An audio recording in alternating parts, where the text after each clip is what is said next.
৭০ বছর বয়সী এক ব্যক্তি ২২ বছরের এক তরুণীকে বিয়ে করেছেন। বিষয়টি সামাজিক মাধ্যমে ব্যাপক আলোচনা তৈরি করেছে। অনেকে বলছেন বয়স শুধু সংখ্যা, ভালোবাসাই বড় কথা। আবার কেউ মনে করছেন এত বেশি বয়সের পার্থক্য বিতর্কের জন্ম দেয়। দুজনে জানিয়েছেন তারা বৈধভাবে বিয়ে করেছেন। ঘটনাটির সামনে আসার পর থেকেই সমাজে বয়সের ব্যবধান ও ব্যক্তিগত স্বাধীনতা নিয়ে নতুন করে আলোচনা শুরু হয়েছে। এ নিয়ে অনলাইন ও এলাকায় চলছে নানা মতামত ও তর্ক বিতর্ক।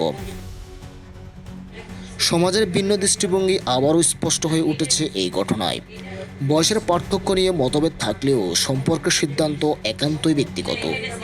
সম্মতি, আইন ও পারস্পরিক শ্রদ্ধা থাকলেই যে কোনো সম্পর্ক টিকে থাকতে পারে। তবে সময় বলে দেবে এই সম্পর্ক কতটা স্থায়ী ও সফল হবে।